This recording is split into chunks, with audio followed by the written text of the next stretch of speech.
soo dhawaada daawadayaal galab wanaagsan jumco wanaagsan qodobada xiisaha leh aad galabnimadan oo jumcaha dalkan ku daawan doontaan haddii baraali laga helana waxaa ka mid noqonaya ciidamada geesiyaasha madaniga ee beesha ciise iyo weliba sidoo kale beesha Samaroon oo isku dhinaca ciidamadooda ayaa waxay dagaal adag waxay la galeen ciidamada maamulka Somaliland haddaba sababtu maxay tahay oo dagaalkan ay u wada galeen dhinacyadan kala duwan ee isku soo horjeeday miyaase ka dambeeyo in ciisu iyo Samaroonku isku dhinaca ay dagaal toos ay la galaan ciidamada Somaliland xogtaasi oo faahfaahsan ayaan saaxiibayaal halkan idin kula wadaagi doonaa sidoo kale qodobada kale ee xiisaha leh dalkan ku daawan doontaan waxaa ka mid ah ciidamada Somaliland ayaa rasaas nool waxa ay ku fureen dad shacab ah oo markaasi ku sugnaa magaalada Garissa waxaana hadda markaasi halkaasi ka socda dhaqdhaqaaqyo aad u xoogan ayaan saaxiibayaal xogtaasi sidoo kale aan idin kula wadaagi doonaa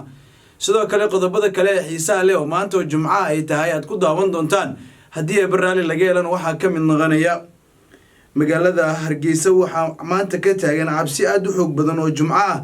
iyadoona xogtan ay tilmaamayso in xuutiyiinta Yemen ay u soo hanjabeen in ay duqeymo adag oo maanta jumco ay tahay 24 bishan ay ku beegan tahay ay ka geysan doonaan duqeymo aad u xoog badan Hargeysa oo cabsi xoog badan laga dareemayo ayaan sidoo kale saaxiibayaal idin kula wadaagi doonaa qodobadaas iyo kuwa kale oo aan idin qarinayo ayaad saaxiibayaal halkan ku daawan doontaan soo dhawaada aniga waxaan ahay Abdiraxmaan Lisbon halkan aad iga daawanaysaan waa kanalkayga Macaash Media haddii aad markuu ugu horeysay fadlan kanalkan rukumo subscribe leh muuqaalkan aad daawanaysid la garay sina share garay saaxiibada la wadaag mahasani daawade hagaag aynu ku bilaawno oo kamid noqo saaxiibada cusub ee soo subscribe gareynaya si aan u gaarno 10,000 oo subscribe wax yar oo kaliya ayaa nooga dhiman kamid noqo saaxiibada cusub ee gaarsiin lahaa hagaag aynu ku bilaawno ciidamada beesha ciise iyo Samaroon ayaa isku dhinaca ayaa maanta waxa ay dagaal adag la galeen ciidamada maamulka Somaliland warniminkii beesha ciise ahaa iyo Samaroon markan way isku tashteen iyagoo isku dhinaca ayay maanta waxay dagaal adag la galeen ciidamada Somaliland ee ku sugan halka loo yaqaano Garissa waa markaasi Garissa iyadoona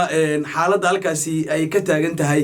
mid aad u cabsi badan kadib markii la sheegay in ciidamada maamulka Somaliland ay halkaasi iyagoo ku sugan dad shacab ah ay ku fureen rasaas nool kuwaas oo waxyeelo ay ka soo gaartay dadka shacbiga ah ayaana halkaasi ku sugnaa waxa markaasi mar qura ka xanaaqay falkan ay sameeyeen ciidamada Somaliland waxaana weerar dhowr jiha ah ku soo qaaday kuwa Samaroon iyo kuwa beesha ciise taasoo ay noqotay in ciidamada Somaliland halkaasi jab aad u xoog badan lagu gaarsiiyay tan iyo markii dagaalkan uu bilowday xaaladda guud ayaa hadda u muuqata mid markaasi ay sii daba dheeraanayso tan iyo markii dagaalkan uu bilowday ayaa hadda xaaladda u muuqata mid sidaasi looga adkaanayo ciidamada Somaliland beesha Samaroon iyo weliba sidoo kale ciidamada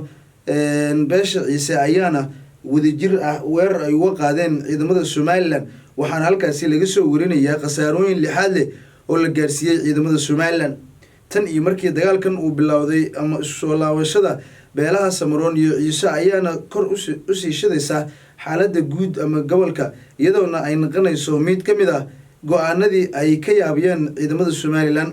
Somaliland waxa ay ka dhex shaqeynaysay sidii beelahan aysan marnaba heshiiska wada qaadan lahayn iyadoona markii ay taagan yihiin warbaahintu ay sheegaan inay heshiiska rabaan laakiin waxa la soo ogaaday in nimankan Somaliland aysan rabin wax heshiis ah oo beelaha Samaroon iyo ciise dhexdooda ah maxaa yeelay ciisuhu iyo weliba sidoo kale Samaroonku waa dab iyo benziin isku yihiin lasma tusi karo balse laakiin waxa ka dhex shaqeynaya Somaliland haddii labadan heshiiyaan waxay og tahay in maamul ay dhisanayaan marka waxa taas keenayso in ay marba ay dhahan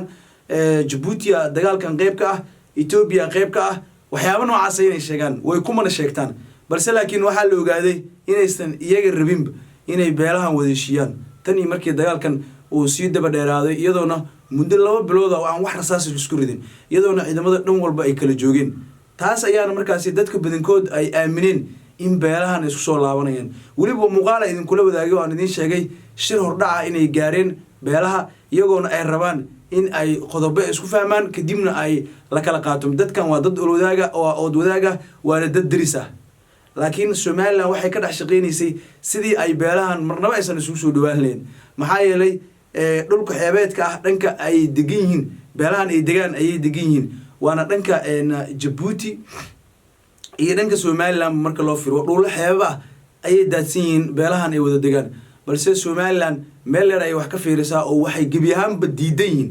in muxuu ahaa xaaladdu ay noqoto mid isbedesha iyadoona gebi ahaanba ay diidan yihiin in hadda xaaladdu ay sidaas noqoto dhanka kalena haddii aan fiiriyona magaalada Hargeysa waxaa maanta laga cabsi qabaa in weeraro kala duwan ay markaasi ka geystaan ciidamada kuwa Xuutiyiinta Yemen maanta oo ay tahay maalin Jumcaha 24ka bisha July sanada 2026 waxa ay markaasi ay ballan qaadeen Xuutiyiinta Yemen inay weeraro ka geysan doonaan gudaha magaalada Hargeysa iyadoona dadka ku sugan magaalada Hargeysa ay cabsi xoogan ay durba ay muujinayeen tan iyo markii handadaadadan ee hawada loo soo mariyay Somaliland xaaladda ku cakiran maanta odayaasheedii wax garadkeedii ciidamada dhammaan waxay indhaha ku hayaan cirka iyagoona ka cabsi qaba in si gaalmo ah duulaano kala duwan ama iyagoo iska fadhiya hub fara badan dusha uga soo dhaco balse laakiin Xuutiyiinta Yemen ayaana sidoo kale waxa ay qayb ka qaadanaysaa xaaladda guud iyadoona ay diidan yihiin in Israel dhul kamida waa Israel ay yimaadaan taaga kamida magaalada Hargeysa iyo dhulka Soomaaliyeed arintan ayaan u muuqata mid fajac iyaab ay ku awoorayso haddii ay dhacdo in Hargeysa weeraro kala duwan laga geysto Xuutiyiinta Yemen ayay ahayd markii dhawaan ay hadal xanafa ay hawada u soo marsiiyeen ciidamada Somaliland waxaana ay ku sheegeen in haddii aysan ka baaqsan ay dhici karto wax kale oo ka duwan guudaan halkaas ay jecel daawada inaan ku soo gabagabeeyo muuqaalkan haddii dalkan la soo gaarto xataa qof walba wanaagsan waxaan sinaacada kaaga codsanay inaad kanalkan soo subscribe gelisid muuqaalkan la garay siin shirkad saxibada loo ku meesantid daawashada muuqaalkan meesantid hagaag aynu ku bilaawno ciidamada beesha Ciise iyo Samaroon ayaa isku dhinaca ayaa maanta waxa ay dagaal adag la galeen ciidamada maamulka Somaliland warniminkii beesha Ciise ahaa iyo Samaroon markan way isku tashteen iyagoo isku dhinaca ayay maanta waxay dagaal adag la galeen ciidamada Somaliland ee ku sugan halka loo yaqaano Garissa waa markaasi Geerisa iyadoona xaaladda halkaasi ay ka taagan tahay mid aad u cabsi badan kadib markii la sheegay in ciidamada maamulka Somaliland ay halkaasi iyagoo ku sugan dad shacab ah ay ku fureen rasaas nool kuwaas oo waxyeelo ay ka soo gaartay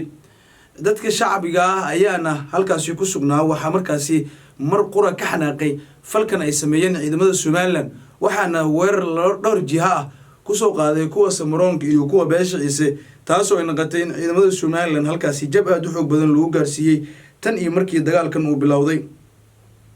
xaaladda guud ayaa hadda u muuqata mid markaasi ay sii daba dheeraanayso tan iyo markii dagaalkan uu bilowday ayaa hadda xaaladda u muuqata mid sidaasi looga adkaanayo ciidamada Somaliland beesha Samaroon iyo waliba sidoo kale ciidamada beesha Ciise ayaana wadajir ah weerar ay uga qaadeen ciidamada Somaliland waxaana halkaasi laga soo warinayaa khasaarooyin lixaad leh oo la gaarsiiyay ciidamada Somaliland tan iyo markii dagaalkan uu bilowday ama soo laabashada beelaha Samaroon iyo Ciise ayaana kor u sii shidaysa xaaladda guud ama gobolka iyadoona ay noqonayso mid ka mid ah go'aanadii ay ka yaabiyeen ciidamada Somaliland waxa ay ka dhex shaqeynaysay sidii beelahan aysan marnaba heshiiska wada qaadan lahayn iyadoona markii ay taagan yihiin warbaahintu ay sheegaan inay heshiiska rabaan laakiin waxaa la soo ogaaday in nimankan Somaliland aysan rabin wax heshiis ah oo beelaha Samaroon iyo Ciise dhexdooda ah maxaa yeelay Ciisuhu iyo waliba sidoo kale Samaroonku waa dab iyo benziin isku yihiin lasma tusi karo balse laakiin waxa ka dhex shaqeynaya Somaliland haddii labadan iyo heshiiyaan waxay og tahay in maamul ay dhisanayaan marka waxaa taas keenayso in ay mar walba ay dhahaan Djibouti dagaalkan qayb ka ah Ethiopia qayb ka ah waxyaabo noocaas ah inay sheegaan way ku mana sheegtaan balse laakiin waxaa la ogaaday inaysan iyaga rabin inay beelahan wada heshiiyaan tan iyo markii dagaalkan uu sii daba dheeraaday iyadoona muddo 2 bilood oo aan wax rasaas isku ridin iyadoona ciidamada dhan walba ay kala joogeen taas ayaana markaasi dadka badankood ay aamineen in beelahan isku soo laabanayaan waliba muuqaal idin kula wadaagay oo aan idin sheegay shir hordhaca inay gaareen beelaha iyagoona ay rabaan in ay qodobo isku fahmaan kadibna ay la kala qaato dadkan waa dad wadaaga waana dad daris ah laakiin Somaliland waxay ka dhex shaqeynaysay sidii ay beelahan marnaba aysan isugu soo dhawaan lahayn maxaa yeelay dhulka xeebeedka ah dhanka ay degan yihiin beelahan ay degaan ayay degan yihiin waana dhanka Djibouti iyo dhanka Somaliland marka loo fiiro dhul xeeba ay daadsan yihiin beelahan ay wada degaan balse Somaliland meel ay wax ka fiirisaa oo waxay gebi ahaanba diidan yihiin in muxuu ahaa xaaladdu ay noqoto mid isbedesha iyadoona gebi ahaanba ay diidan yihiin in hadda xaaladdu ay sidaas noqoto dhanka kalena haddii aan fiiriyona magaalada Hargeysa waxaa maanta laga cabsi qabaa in weeraro kala duwan ay markaasi ka geystaan ciidamada kuwa Xuutiyiinta Yemen maanta oo ay tahay maalin Jumcaha 24ka bisha July sanada 2026 waxa ay markaasi ay ballan qaadeen Xuutiyiinta Yemen inay weeraro ka geysan doonaan gudaha magaalada Hargeysa iyadoona dadka ku sugan magaalada Hargeysa ay cabsi xoogan ay durba ay muujinayeen tan iyo markii handadaadadan ee hawada loo soo mariyay Somaliland xaaladda ku cakiran maanta odayaasheedii wax garadkeedii ciidamada dhammaan waxay indhaha ku hayaan cirka iyagoona ka cabsi qaba in si gaadma ah duulaano kala duwan ama iyagoo iska fadhiya hub fara badan dusha uga soo dhaco balse laakiin Xuutiyiinta Yemen ayaana sidoo kale waxay qayb ka qaadanaysaa xaaladda guud iyadoona ay diidan yihiin in Israel dhul kamid ah waa Israel ay yimaadaan taaga kamid ah magaalada Hargeysa iyo dhulka Soomaaliyeed arintan ayaan u muuqata mid fajac iyaab ay ku awoorayso haddii ay dhacdo in Hargeysa weerar kala duwan laga geysto Xuutiyiinta Yemen ayay ahayd markii dhawaan ay hadal xanafa ay hawada u soo marsiyeen ciidamada Somaliland waxaana ay ku sheegeen in haddii aysan ka baaqsan ay dhici karto wax kale oo ka duwan guudaan halkaas ayaan jeclahay daawadeen inaan kusoo gabagabeeyo muuqaalkan haddii dalkan la soo gaarto xataa qof walba wanaagsan waxaan sinaacada kaaga codsanaya inaad kanalkan soo subscribe gelisid muuqaalkan la garay siin shirkad saaxiibada loo ku meesantii daawashada muuqaalkan meesanidin